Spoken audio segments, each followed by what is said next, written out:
유일하게 인간만이 직립보행이 가능하죠. 이 남다른 척추와 허리 덕분인데요. 그래서 이것을 이 자연이 준 가장 위대한 발명품이라고도 말한다고 합니다. 네, 하지만 우리가 가진 특별한 척추도 유효 기간이 있는 것 같습니다.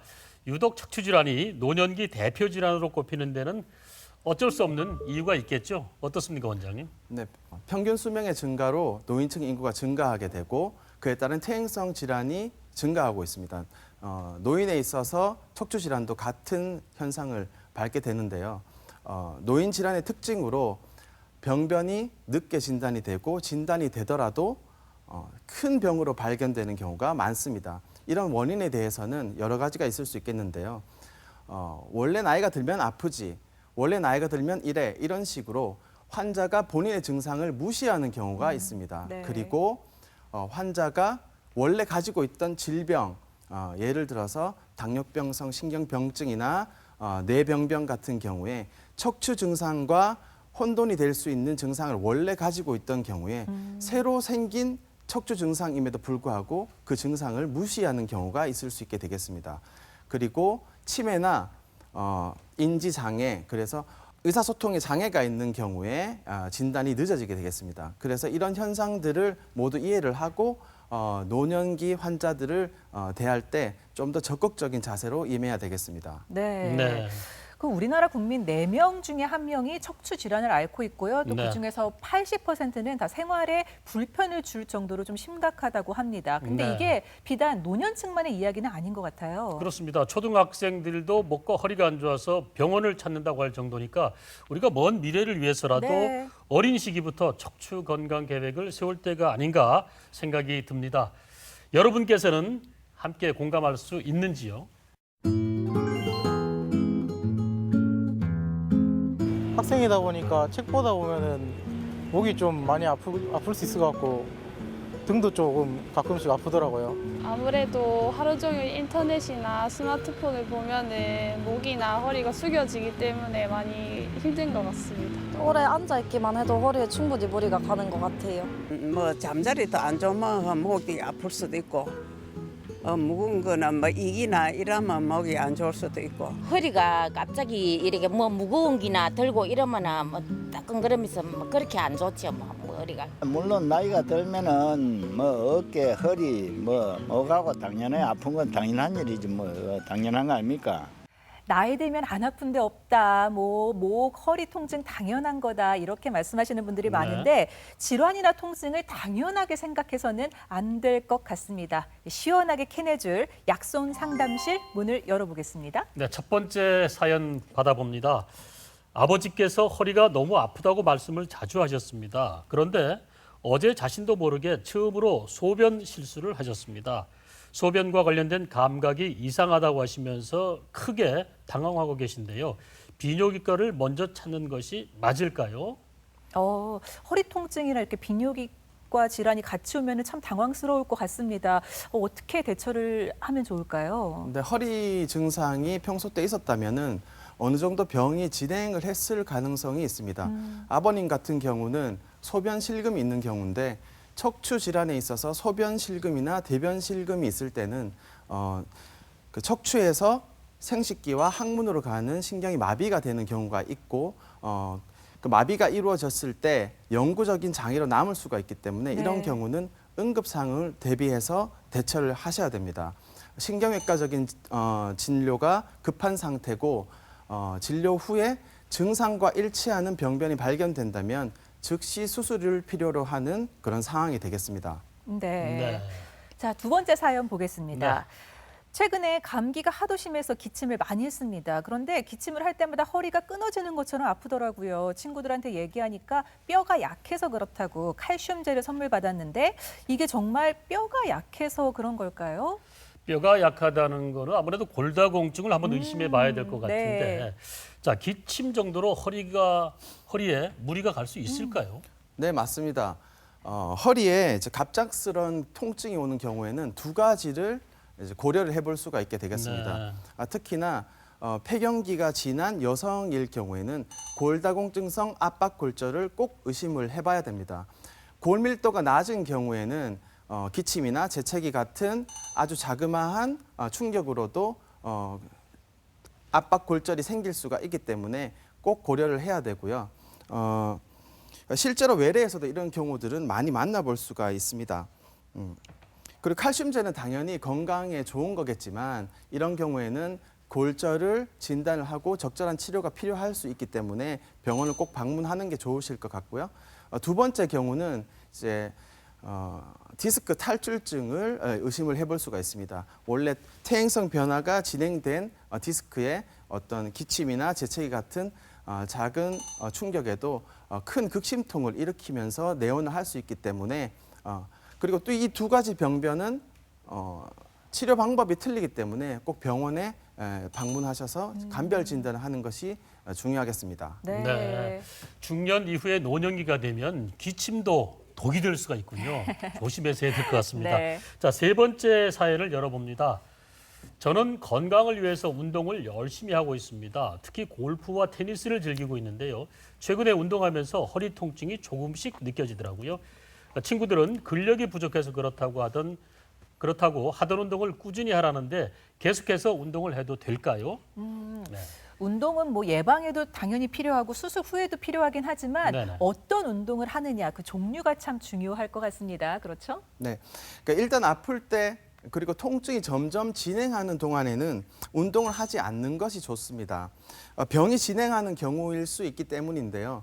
일단은 통증이 생기게 되면은 적절한 진단을 먼저 하는 것이 좋겠고요.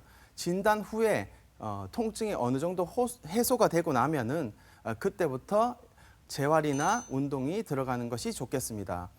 일단 유지를 하는 운동으로서는 시속 5에서 6km 정도로 뛰지 말고 하루에 30분에서 1시간 정도 매일 시행해 주는 게 아주 효과적인 걷기 방법이 되겠고요. 그리고 노인 같은 경우에는 무릎이나 고관절에 문제가 있는 경우가 많기 때문에 수영 같은 운동도 아주 좋은 운동이 되겠습니다. 네. 그리고 만약에 자전거를 타게 된다면 자전거는 꼭 바른 자세로 허리를 펴고 편 상태에서 자전거를 타는 것이 좋겠습니다. 자전거는 앉아서 타는 운동이 되겠는데요. 앉아 있을 때 서 있는 것보다 디스크의 압력이 높기 때문에 꼭 자전거를 타실 때는 바른 자세로 앉아서 타는 것이 중요하겠습니다. 그리고 또 어느 정도의 부하를 얻을 수 있는 등산 같은 운동도 좋고요. 그런데 이제 요통이 이제 심해질 때 꼭 피해야 되는 운동들이 있습니다. 순발력을 요하거나 아니면 과격한 운동들, 예를 들어서 뭐 격투기나 뭐 달리기, 배드민턴, 테니스 그리고 뭐 에어로빅 같은 그런 과격한 운동들은 좀 피해 주시는 게 좋고요. 그리고 허리를 많이 숙이는 운동, 볼링이나 당구 같은 운동들도 좀 피해 주시는 게 좋겠습니다. 골프 좋아하시는 분들 많은데 골프 어떻습니까?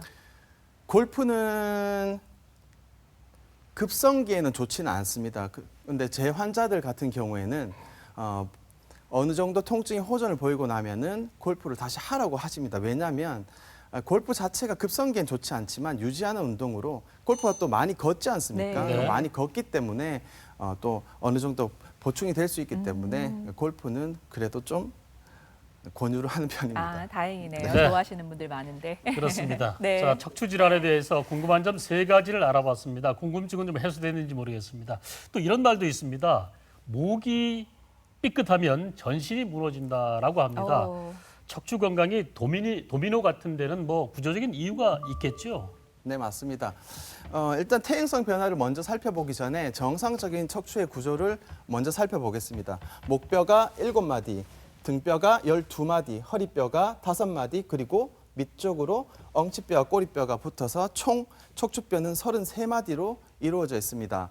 그리고 척추에는 곡선이 있는데요.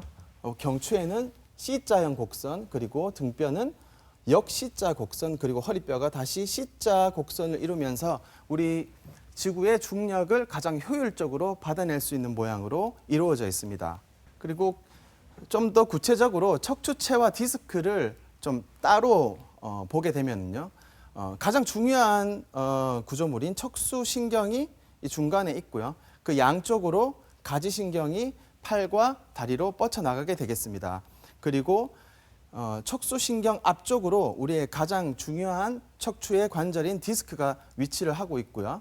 우리가 이제 보통 일반인들이 생각하기에 척추하면은 디스크만 생각하게 되는데 척추에는 관절이 중요한 관절이 3가지가 있게 됩니다. 이 척수신경 뒤쪽으로 이렇게 후관절이라고 관절이 2개가 또 붙어 있고요. 그 사이에 황색 인대가 존재하게 되겠습니다. 요추와 경추의 차이인데요. 그렇게 다르지는 않습니다. 큰 해부는 비슷한 양상을 보여주고 있고요. 디스크만 또 따로 좀 자세하게 살펴보게 되면 타이어와 하는 일이 비슷하고 모양도 비슷합니다. 중심부에 수액이 있고요. 그 수액 주위를 섬유륜이 여러 겹으로 둘러싸고 있는 모습을 보여주고 있습니다. 타이어와 비슷한 모습을 보여주고 있는데요. 하는 일도 비슷하게 체중 지지, 그리고 충격 흡수, 그리고 관절의 역할을 하게 됩니다. 네. 참 우리나라가 그 평균 수명이 늘어나면서 건강한 노년의 삶이 어느 때보다도 이제 화두가 되고 있는데요. 네. 이 척추의 퇴행성 변화 같은 거는 나이가 들면은 당연하게 받아들여야 하는 그런 자연스러운 현상인 건지 아니면 어떤 잘못된 습관 때문에 오게 되는 것인지도 좀 궁금합니다. 퇴행성 변화는 비정상이냐고 물어보게 되면 아닙니다. 퇴행성 변화는 정상적인 현상입니다. 나이가 들어감에 따라서 생기는 자연적인 현상이고요. 척추는 상대적으로 젊은 나이에 퇴행성 변화가 시작이 되게 됩니다. 다른 부분들은 퇴행성 변화가 진행돼서 까맣게 그리고 탈출도 있으면서 디스크 공간도 낮아지는 이런 퇴행성 변화가 상당히 많이 진행이 돼 있지만 증상이 없는 경우가 있을 수 있게 됩니다. 이런 게 다 자연적인 현상이기 때문에 그렇습니다. 퇴행성 변화가 병적으로 진행을 해야지 증상이 발생됩니다. 모든 퇴행성 변화가 증상을 일으키는 것이 아니기 때문에 그렇습니다. 증상을 일으키는 곳을 잘 찾아내는 것이 중요한데요. 이 MRI상에서는 퇴행성 변화가 5군데 모두 존재하고 있습니다. 다발성 퇴행성 변화가 있는 40대 여성의 MRI인데요. 전부 다 통증을 일으키는 곳이 아닙니다. 그래서 통증을 일으키는 요추 제4, 5번에만 내시경 시술을 하고 환자는 회복이 되었습니다. 왼쪽 시술 전 사진과 시술 후 사진을 비교를 해보면 4, 5번에 튀어나온 디스크는 잘 제거가 돼서 시술 후에 잘 제거되어 있는 모습입니다. 네. 하지만 나머지 퇴행성 변화들은 그대로 존재를 하는데요. 환자는 이 부분만 내시경 시술을 받고 다른 부분은 증상 없이 행복하게 살고 계십니다. 이런 말이 있습니다. 주위에 보면은 제2의 인생을 황혼 육아로 보내시는 분들이 많이 계시더라고요. 네. 손자 소녀를 쿨쿨 재우려고 하시다 보면은 관절이 골골해진다 이런 말씀을 많이 하시는데 죄송하죠. 네. 골골이 아니라 팔팔하려면 퇴행성 변화를 앞당기는 행동들 좀 주의를 해야 되지 않을까요?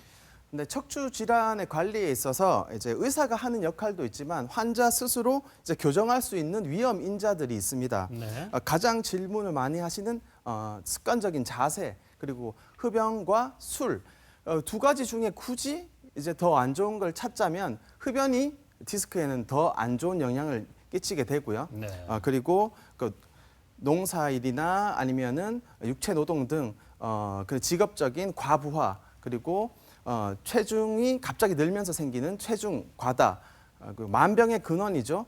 스트레스, 그리고 어떤 정신적인 사회적인 문제나 그런 일들이 위험 인자가 되겠습니다. 그런 인자들은 환자 스스로 교정을 할 수 있기 때문에 충분히 환자 스스로 노력해 볼 만한 일이 되겠습니다. 네. 네. 황혼 육아 하시면은 아이들이 계속 이렇게 안으면서 재우실 수밖에 없는 경우가 많은데 이럴 때 좀 주의해야 될 부분이 있을까요? 아기를 안을 때 이렇게 허리를 굽히는 경우는 좋지 않습니다. 허리를 굽히게 되면은 기하급수적으로 디스크의 압력이 높아지기 때문에 이 허리를 앞으로 구부리는 경우는 좋지 않습니다. 네, 노년기에는 어쩔 수 없이 아이를 안는 시기도 있겠지만은 웬만하면 아이를 보행기 태우는 게 좋을 것 같습니다. 네. 네. 자, 다음 계속해서. 네. 자, 척추 질환에 대해서 알아보고 있는데요. 사실 그 대표적으로 2 질환을 많이들 알고 계실 겁니다. 네. 그 디스크 질환과 척추관 협착증. 얘기는 많이 들어봤지만 자세히 어떤 게 다른지는 잘 모르시고 또 노년층에는 어떤 게 더 위험한지도 잘 모르는 것 같아요. 이참에 좀 설명을 자세히 해주시죠. 이 질문은 환자분들이 가장 많이 하는 질문입니다. 제 외래에 찾아와서 제가 협착증인가요? 디스크인가요? 가장 많은 질문을 받는 내용인데요. 이 두 질환은 신경이 압박을 받아서 생기는 증상이라는 것에 대해서는 같은 증상인데요. 생기는 발생 기전이나 경과가 틀리기 때문에 두 질환은 큰 차이가 있게 됩니다. 먼저 이 두 질환의 차이점에 대해서 알아보게 되면요. 네. 디스크 탈출증은 일단 가장 대표적인 척추 질환이죠. 허리가 아프면 다들 디스크를 생각하게 되는데요. 보통 요통으로 시작을 하게 됩니다. 허리 병변이니까요. 그리고 요통이 살짝 사라지면서 하지 방사통, 그러니까 다리 증상으로 넘어가게 됩니다. 그리고 이렇게 퇴행성 변화가 진행되어 있던 디스크가 톡 하고 터지면서 신경을 갑자기 압박을 하기 때문에 급성 증상이 일어나게 됩니다. 우리가 이제 디스크가 이렇게 톡 하고 터지게 되면 이 디스크를 우리 몸에서는 이물질로 간주를 하게 됩니다. 그래서 이 디스크를 없애려고 노력을 하는데요. 대식세포라는 세포가 이 디스크를 없애려고 노력을 하고요. 그리고 원래 위치에서 벗어난 이 디스크에 탈수 현상이 진행이 되면서 디스크가 쪼그라들게 됩니다. 이러면서 급성기에 회복이 될 가능성이 있습니다. 이런 경우에 이제 수술보다는 시술이나 다른 통증 치료를 하면서 시간을 보내게 되면 이 과정을 겪는 동안 환자가 회복이 되면서 수술까지 가지 않고 회복이 되는 경우가 많습니다. 네. 척추관 협착증은 약간 다르죠. 대표적인 퇴행성 척추 질환입니다. 요통이 없는 경우가 있습니다. 원래는 요통이 있는 기간이 있는데 너무 서서히 진행을 하다 보니까 환자분들이 못 느끼는 경우가 많고 만약에 느끼더라도 예전에 느꼈고 그걸 잊어먹고 지내다가 사지 증상, 그러니까 팔 증상이나 다리 증상으로 이렇게 내원을 하는 경우가 많습니다. 그리고 역시나 다리로 가는 신경의 압박을 받기 때문에 하지 방사통이 생길 수 있고요. 파잉이란 뭐냐? 이제 어느 정도의 거리를 걸어갈 때 가다가 다리가 저려서 쭈그려 앉아서 쉬고 가다가 또 쭈그려 앉아서 쉬고 그러면 또 회복이 되고 이런 보행을 할 때 발생하는 증상을 파행이라고 합니다. 보통 40대에서 시작이 되고요. 연령이 증가함에 따라서 빈도가 증가하게 됩니다. 만성 증상의 경과를 띠게 되고요. 서서히 악화되는 병력을 가지게 됩니다. 연령이 증가함에 따라서 빈도가 증가하게 됩니다. 만성 증상의 과정을 띠게 되고요. 서서히 악화되는 병의 경과를 보이게 됩니다. 그리고 이 병이 진행하는 과정 중에 어떤 치료나 시술로 인해서 증상의 호전을 보이는 기간이 있게 되는데요. 그 증상의 호전을 보이더라도 증상 자체는 없지만 병변 자체는 계속 퇴행성 변화로 진행을 하기 때문에 네. 끝에는 이제 시술이 효과가 없는 기간이 오게 되고 그런 경우에는 좀 더 근본적인 치료를 하기 위해서 수술로 가는 경우가 많게 되겠습니다. 네. 디스크 탈출증과 협착증은 왜 생기나요? 이 두 가지 병변은 발병 원인과 경과가 다르기 때문인데요. 디스크 탈출증이 생기는 원인은 이 정상적인 가운데 해부를 기준으로 해서 척추신경 앞쪽에 있는 퇴행성된 디스크의 수액이 톡 하고 터지면서 네. 이 가지신경을 누르는 경우가 되겠습니다. 이게 발생되는 이유는 디스크의 퇴행성 변화가 먼저 진행이 되고요. 이렇게 섬유륜이 약화가 되게 됩니다. 네. 수액이 점점 섬유륜을 밀고 나오면서 반복적인 외력이나 과도한 외력을 받았을 때 톡 하고 디스크가 탈출이 되게 됩니다. 네. 이 협착증은 어떻게 생기느냐? 역시 가운데 정상 해부를 기준으로 해서 네. 디스크 탈출증과 같이 신경이 압박되는 것은 같은 것입니다. 하지만 비교를 했을 때 앞쪽에 있는 신경 앞쪽에 있는 디스크는 상대적으로 정상인데 디스크 뒤에 있는 후관절과 그 사이에 있는 황색 인대가 비후가 되면서 신경을 누르는 신경을 누르게 됩니다. 네. 척추관 협착증의 진행은 일단 디스크에서 퇴행성 변화가 시작이 됩니다. 디스크의 높이가 감소를 하게 되면은 디스크와 후관절, 그러니까 우리가 척추에서 가장 중요한 세 가지 관절이 모두 불안정화가 되고, 이 불안정함을 이제 보상을 하기 위해서 우리 몸에서 방어 기전으로 이 불안정한 것을 다시 안정화를 시키려고 노력을 하게 됩니다. 그 과정에서 앞쪽에 디스크, 그리고 뒤에 있는 후관절, 그리고 사이에 있는 황색 인대가 표면적을 넓게 만들어서 다시 안정화를 시키게 되는데요. 이것은 자연적인 현상이죠. 하지만 이것이 바로 협착증인 것입니다. 이 협착이 진행되는 와중에 이렇게 신경이 눌리게 되는데요. 신경이 이렇게 압박을 받게 되는데요. 어느 정도는 압박을 견딜 수가 있습니다. 하지만 이 자연적인 경과로 인해서 협착이 점점 더 진행되게 되면은 신경이 압박을 견디다가 견디지 못하게 되면 증상을 일으키게 됩니다. 경추에서 비슷한 일들이 벌어지는데요. 역시 수액이 디스크를 뚫고 나오는 경우, 그리고 뒤에서 황색 인대가 두꺼워지는 경우, 경추에는 앞쪽에도 관절이 있기 때문에 앞관절, 후관절이 비우가 되면서 협착증을 일으킬 수 있습니다. 자, 척추관 협착증과 디스크 탈출증, 허리나 목이 아픈 증상은 비슷할 것 같은데요. 네. 근데 합병증으로 따르는 증상들은 다를 텐데 어떤 차이점이 있을까요? 근데 척추관 협착증의 증상을 알아보게 되면 기본적으로 허리 병변이기 때문에 요통이 있는 기간이 있습니다. 그리고 주된 증상은 이렇게 걸을 때 걷다가 쉬다가 앉아서 쉬다가 걷다가 앉아서 쉬다가 하는 그런 파행 증상이 대표적인 증상이고요.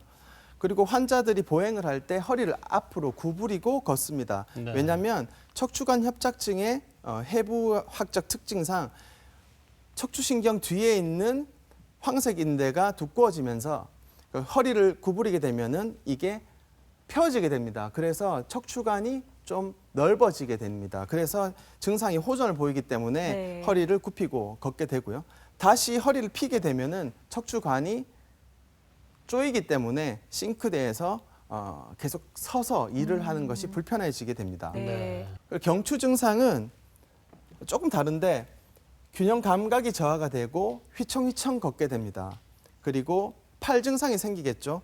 젓가락질, 그리고 팽글시 같은 섬세한 운동이 네. 저하가 되게 됩니다. 그리고 네. 최근에는 이제 핸드폰도 많이 사용하죠. 핸드폰을 사용하거나 할 때 섬세한 운동이 되지 않고 자꾸 핸드폰을 떨어뜨리는 증상들이 생기게 되고요. 네. 그리고 급박뇨, 빈뇨, 대변장애 같은 배변장애가 동반이 되게 됩니다. 디스크 탈출증의 증상도 증상 자체는 좀 비슷할 수 있는데요. 왜냐하면 신경이 압박되는 부분은 비슷하기 때문에 그런데요. 약간의 차이가 있다면 요추는 디스크 병변이 신경 앞쪽에 있기 때문에 허리를 굽히거나 아니면 다리를 들게 되면 악화되는 경과를 보이고요. 요통이 있고 역시 하지 방사통과 하지의 마비, 그리고 대소변 장애가 있을 수 있고, 경추도 유사하게 경부통증, 팔 방사통, 그리고 상체 마비, 그리고 보행 장애, 역시 대소변 장애가 일어나게 됩니다. 네. 허리 통증에 대해서 자세하게 설명을 해주셨는데 젊은 사람들 같은 경우에는 이 휴대전화 때문에 그런지 그 목 디스크를 호소하시는 분들도 많이 있습니다. 그런데 이게 약간 머리도 아프고 해서 이게 뇌질환인지 목질환인지 그 구분을 확실하게 하지 못해서 잘못된 병원을 가시는 경우도 좀 있다고 들었거든요. 어떻습니까? 근데 경추 증상의 경우에 상지와 하지 증상이 같이 일어날 수 있기 때문에 뇌 병변과의 감별 진단이 아주 중요합니다.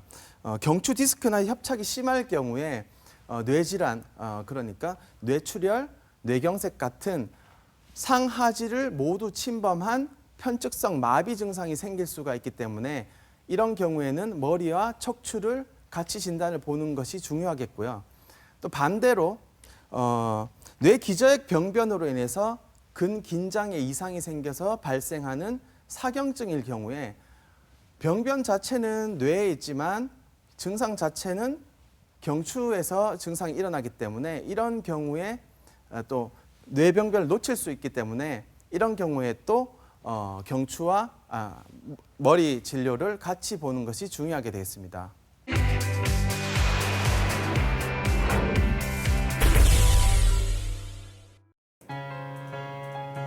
신경외과 전문의 마연진 원장의 건강 비법 그 첫 번째는 바로 스트레칭. 진료 시간을 제외하곤 늘 앉아서 시간을 보내는 마 원장은 스트레칭을 통해 척추의 건강을 지키고 있다. 사무직에서 일하시는 분들 같은 경우 이제 앉아서 일을 하시는 경우가 많은데요.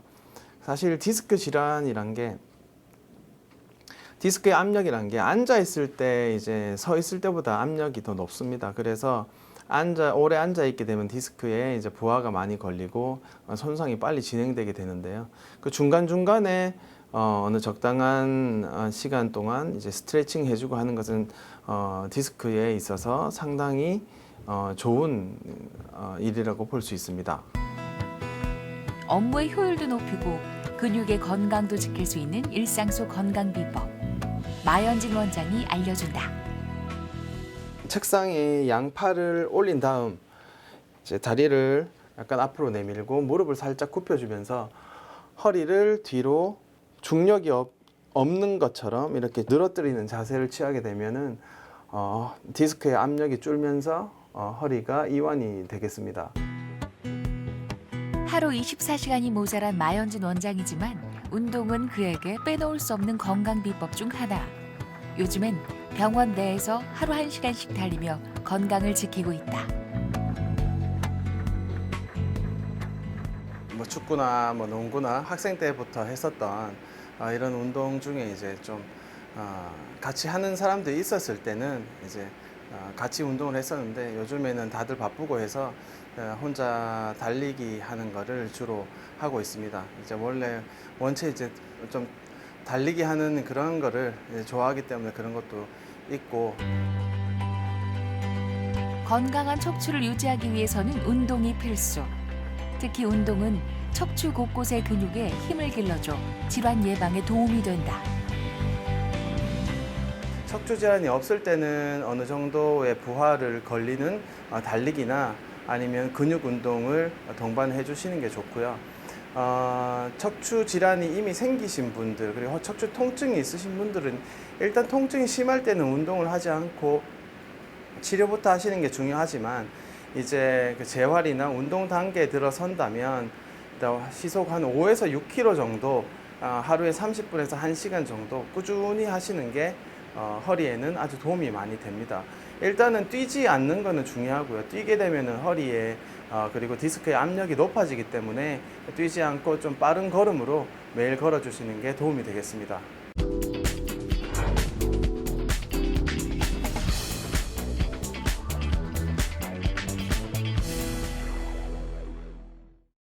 자, 쓰면 쓸수록 달아 없어지는 지우개처럼 많이 쓸수록 아픈 곳이 늘어나야 되는 게 척추일 텐데요. 네. 조금 아프다고 수술을 받을 수는 없지 않습니까? 최근에는 주사 한 방이면 괜찮다 하는 분들도 계시더라고요. 네. 주사 치료, 이게 어떤 상황에서 치료에 도움이 될까요? 맨 처음에 환자가 오게 되면 보존적 치료부터 시작을 해서요.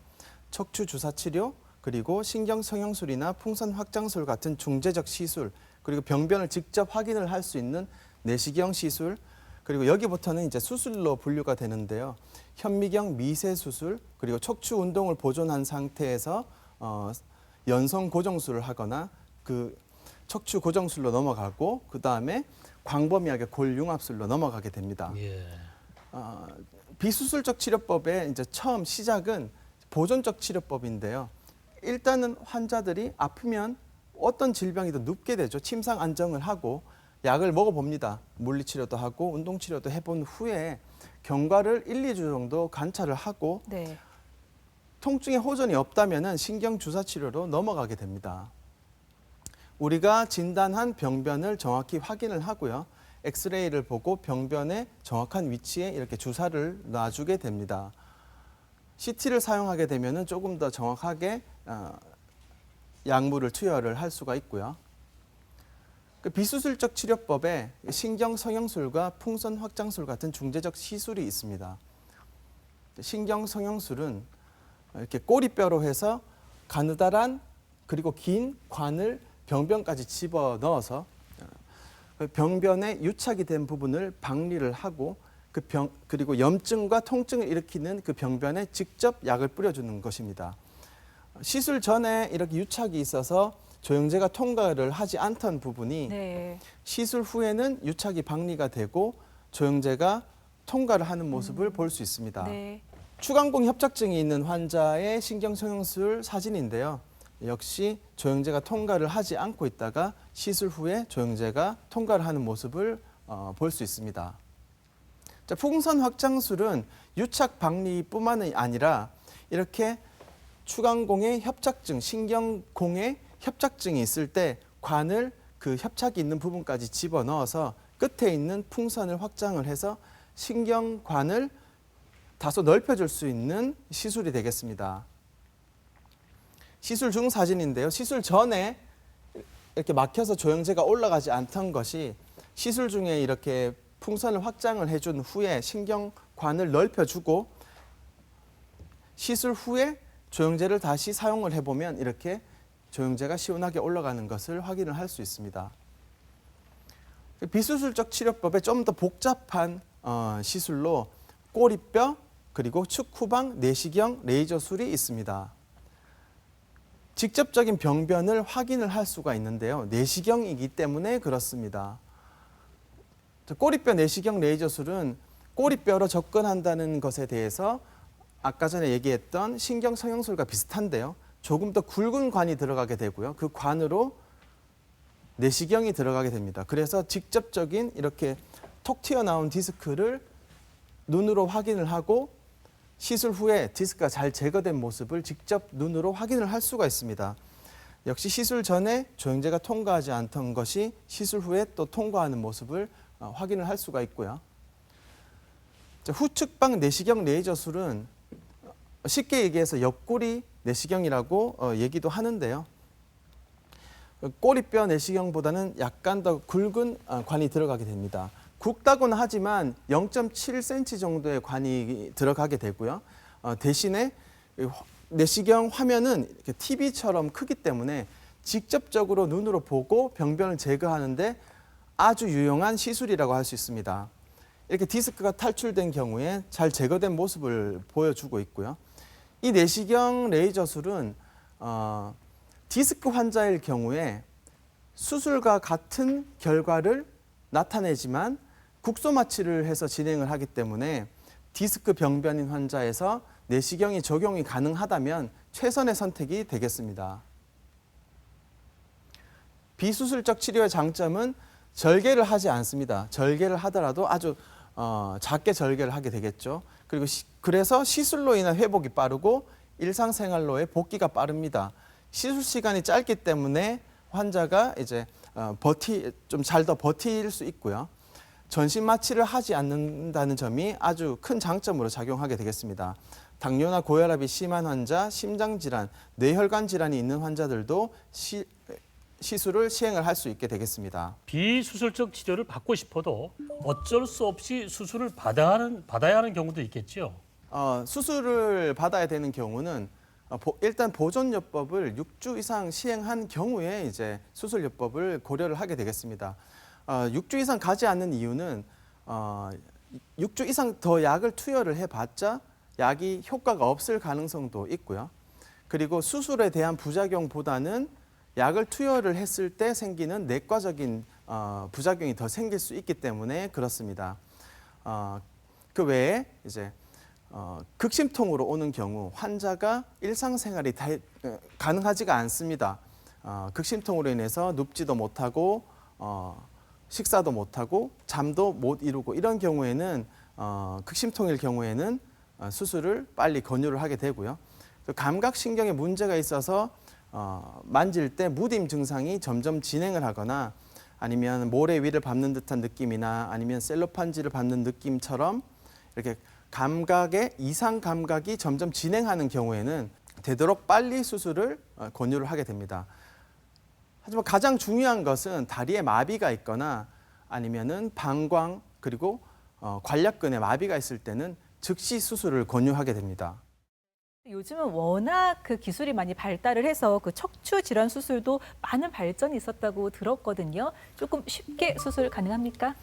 네, 수술법이 많이 발전을 했습니다. 고령화가 이제 진행이 될 것이고 협착증이 진행이 더 될 것이기 때문에 수술을 이제 고려하지 않을 수는 없습니다. 그렇게 된다면 수술을 하게 된다면 가장 좋은 수술을 찾는 것이 중요할 건데요. 고전적인 방법으로는 이렇게 현미경을 사용한 미세 감압술이 있습니다. 보통 이제 환자분들이 외래에서 째고 수술하나요? 했을 때 그 수술 방법이 되겠습니다. 고전적인 수술 방법이고 이렇게 협착증이 진행된 경우에 커다란 미세 현미경을 보고요. 이렇게 드릴이나 각종 수술 도구를 사용해서 협착을 제거해주고 신경을 감압을 시켜주는 수술 방법입니다. 수술 전 사진에서 이렇게 까맣게 협착증이 진행되어 있는 부분이 수술 후에 협착이 제거가 잘 되고 척추신경이 이렇게 동그랗게 펴져 있는 모습을 볼 수 있습니다. 수술 도구와 기술의 발전이 많이 이루어졌습니다. 그래서 고전적인 방법보다는 최근에는 내시경을 사용한 척추관 확장술 그리고 디스크 제거술을 시행을 하고 있습니다. 이 내시경 수술의 위치는 수술이긴 하지만 현미경 미세 수술과 내시경 시술의 장점을 모두 모아놓은 수술 방법이 되겠습니다. 네. 의사들끼리는 뭐 원포탈, 유니포탈, 내시경 수술이다 이렇게 얘기를 하는데요. 한글로 굳이 번역을 하자면은 한구멍 내시경 수술이 되겠습니다. 한구멍 내시경 척추관 확장술은 고전적인 방법과 틀리게 절개를 하지 않고 구멍만 뚫어서 내시경을 삽입한 다음 수술을 진행하게 됩니다. 내시경을 넣는 관의 크기인데요. 약 1cm 정도 되는 굵기를 가지고 있습니다. 이 환자분은 경추 5번, 6번, 7번의 병변이 있어서 두 군데 5번, 6번, 7번 사이에 병변이 있어서 두 군데 협착증이 있었던 환자의 수술 중 사진입니다. 네. 내시경이 삽입이 돼 있는데 내시경에 들어갈 만큼의 절개 부위만 절개를 하고요. 병변은 내시경의 각도를 바꿈으로 인해서 병변 전부를 수술을 할 수가 있게 되겠습니다. 이 삼각형은 내시경이 절개 부위에서 병변까지 도달할 때 만나게 되는 정상 구조물의 범위입니다. 현미경 수술을 했을 때는 어떻게 진행이 되느냐?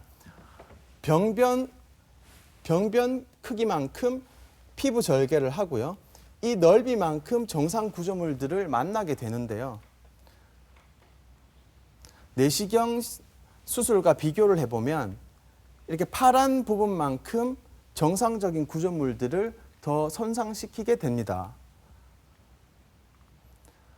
내시경 미세 감압술과 내시경 수술의 차이를 좀 더 구체적으로 알아보게 되면요.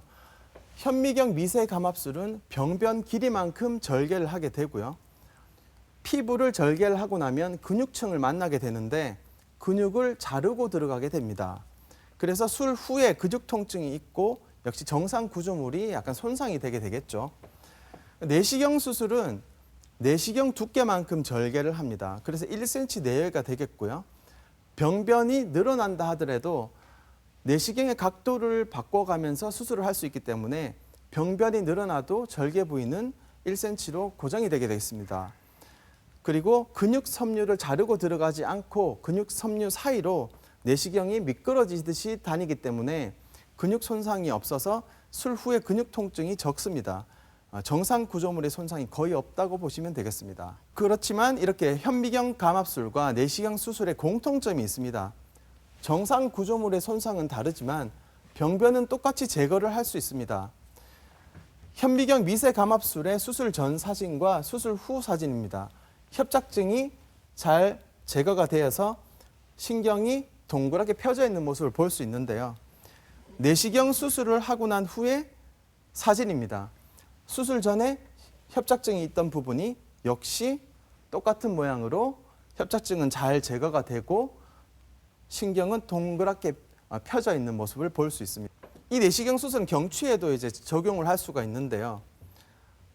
이 환자분은 디스크도 있고 협착증도 같이 동반되어 있는 경우였습니다. 네. 수술 전 사진이고 수술 후에 디스크도 제거가 되고 경추 신경 뒤쪽으로 공간이 생기면서 역시 신경이 동그랗게 펴져 있는 모습을 볼 수 있습니다. 수술 후 상처는 1cm 내외가 되겠고요. 실밥이 없이 수술을 할 수 있습니다. 그래서 흉터가 적기 때문에 네. 여성분들이 특히 좋아하고요. 상처가 적을 때는 저한테도 좋습니다. 왜냐하면 상처 관리가 쉽고 감염률이 떨어지기 때문에 그렇습니다. 네. 네. 장점을 한 번 더 보면 입원 기간이 짧고 일상생활 복귀가 빠릅니다. 피부 절개선이 짧기 때문에 흉터가 적고 네. 감염의 가능성이 적습니다. 왜냐하면 내시경 시술이나 수술의 특징이 물로 계속 씻어주면서 수술을 하기 때문에 감염이 특히 적고요. 근육 손상이 거의 없어서 수술 후 통증이 적습니다. 네. 어떤 분들은 척추관을 확장한 후에도 뼈에 나사못을 박는 경우도 네. 있다 그래요. 사실 몸에 나사못을 박는 건 상당히 환자로서는 부담스러운데 부담스럽죠. 네. 원장님 어떻습니까? 어떤 경우에 나사못을 박는 수술을 합니까? 보통 수술은 이전에 얘기했던 단순 신경 감압술로 거의 모든 수술이 해결이 됩니다만은 골유압술을 하는 경우는 이렇게 디스크가 이렇게 닳아서 척추가 전이가 생긴 경우, 그리고 척추 사이가 많이 움직이면서 불안정한 경우, 그리고 병변이 너무 많아서 술 전에 이제 병변이 너무 많아서 감압 수술을 시행을 했을 때 감압 수술 후에 불안정할 것이 예상될 때 이렇게 고정술을 하게 됩니다. 그리고 골절이 심하거나 단순히 감압을 했을 때 불안정이 많이 예상되는 경우에는 이렇게 다분절로 골유압술을 시행하기도 합니다. 이제 비교적 그래도 수술이 예전보다는 내시경을 통해서 좀 간단해져서 할만해진 것 같다 싶은데 안타깝게 이게 나이에도 좀 영향을 미치는 것 같아요. 나이가 어느 정도 넘어가게 되면은 하고 싶어도 이걸 못할 수도 있나요? 현재는 이제 의학이 많이 발달을 했기 때문에 나이 자체가 수술의 금기가 되는 시기는 아닙니다. 다만 나이가 들수록 동반된 질환들이 많을 수 있기 때문에 수술 전에 그 동반된 질환들을 잘 파악하는 것이 중요하겠습니다. 그리고 수술 전 검사 그리고 수술 이 발전을 했지만 수술 후 관리도 발달을 했기 때문에 심지어는 질병이 있는 노인분들도 수술 후에 빠르게 회복을 시킬 수가 있습니다. 가장 중요한 것은 이제 이렇게 내시경 같은 정말 최소 침습적인 수술이 발달을 하고 있기 때문에 수술 자체는 이제 전 연령에 이제 적용을 시킬 수가 있게 되겠습니다. 그리고 가장 중요한 것은 삶의 적극적인 노인 인구가 증가하고 있다는 겁니다. 최근 외래에서 보면은 화장도 또 곱게 하시고 활동적으로 생활을 하고 싶은데 다만 척추 질환 때문에 우리가 활동이 제약을 받는 경우 수술을 하시고 활발한 생활을 하시는 경우를 많이 목격을 할 수가 있습니다. 그렇게 삶의 질을 추구하시는 분들이 많아지게 된 거죠. 등을 40도만 구부려도 우리가 그냥 서 있는 것보다도 허리가 받는 부담이 배가 된다 그래요. 네. 그만큼 자세나 평소 행동이 아주 중요한데요. 네. 생활 속에서 어떤 자세들을 주의해야 허리 꼿꼿이 펴고 건강한 생활이 가능할까요? 가장 많이 하시는 질문이죠. 바른 자세는 어떤 자세인가? 바른 자세는 좀 쉽게 귀와 어깨와 골반이 일직선이 되게 앉으시면 됩니다. 네. 서 있는 자세에서도 똑같은데요. 귀와 어깨, 골반이 일직선이 되면 되겠고요. 허리 이렇게 뒤를 돌아보는 경우가 있을 텐데 그때 이제 허리만 비틀지 말고 몸 전체가 통처럼 이렇게 움직여주면 되겠습니다. 침대에서 일어날 때는 허리를 비틀지 말고 다리를 먼저 침대 밑으로 떨어뜨리게 되면 몸이 일으켜지게 됩니다. 이럴 때 팔로 잠깐 받치고 복근을 이용해서 일어나게 되면 쉽게 허리에 부담 없이 일어날 수 있습니다. 네. 그리고 사진에서 보듯이 바닥 생활보다는 침대 생활이 좋겠고요.